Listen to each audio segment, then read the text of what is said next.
नमस्कार मेरे प्यारे प्यारे बच्चों। तो एक क्वेश्चन आपसे पूछा जाता है कि state is a necessary evil. राज्य एक आवश्यक बुराई। तो जब लोकतंत्र बन रहा था शुरुआत में, जो दार्शनिक आए, हॉब्स, लॉक, है ना, इन लोगों ने क्या कहा? इन लोगों ने कहा कि राज्य बुराई है,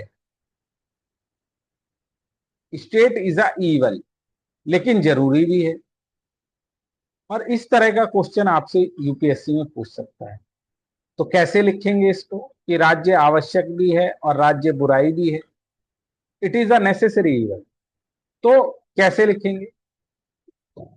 राज्य का जो ये प्रतिरूप है, ये व्यक्तिवादी उदारवादी स्वरूप है। It is individualist liberalist theory of state, जो ये मानकर चलता है कि राज्य एक कृत्रिम संस्था है और इसका निर्माण व्यक्तियों ने अपने हितों के लिए संविधान में किया है, जैसा जॉन लॉक ने बताया है।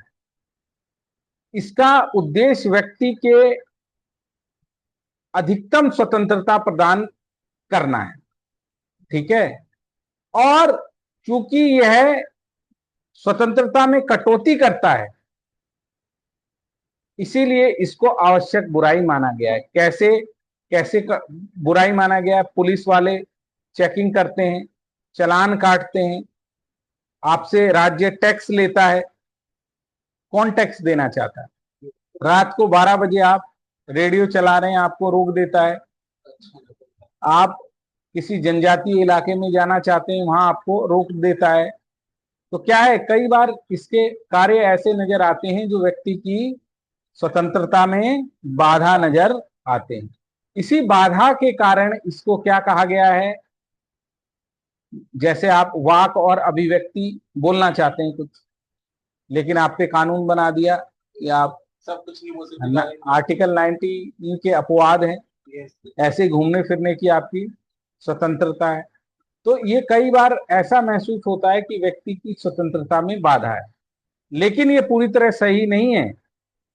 यह आवश्यक भी है, क्योंकि अगर हमने किसी व्यक्ति को निर्बाध आजादी दे दी, जो कुछ भी वो करना चाहता है वो आजादी दे दी, तो फिर क्या होगा? जैसा हॉब्स ने कहा है, मत्स्य न्याय की स्थिति हो जाएगी। बलवान आदमी का बोलबाला हो जाएगा, जिसकी लाठी उसकी भैंस हो जाएगी। इसीलिए जो पुलिस है, जो ये आर्मी है, जो ये कानून है, जो व्यक्ति के बाद व्यक्ति के किसमें, मेरे प्यारे प्यारे जिगर के टुकड़ों, व्यक्ति के जीवन में शोषणकारी लिमिटेड महसूस होते हैं, ये जरूरी है ना। गरीब गरीब रह जाएंगे, अमीर अमीर हो जाएंगे। इससे क्या होगा? राज्य उतना भी आ, आवश्यक है, क्योंकि क्या, अगर ये राज्य नहीं होगा तो लोगों की संपत्ति की सुरक्षा नहीं होगी, सबको शिक्षा नहीं मिलेगी। और आधुनिक युग में तो कल्याणकारी राज्य को भी माना गया है, लेकिन यहाँ कल्याणकारी राज्य का प्रश्न नहीं है, यहाँ प्रश्न है उदारवादी परिप्रेक्ष्य का। तो इसको आप रीराइट करने की कोशिश कीजिए बढ़िया तरीके से, कि राज्य किस तरह से आवश्यक बुराई है, आवश्यक भी है पर बुराई भी है। तो आशा करता हूं इस क्वेश्चन का आंसर आप दे पाएंगे। Thank you very much. God bless you बच्चों। बाय।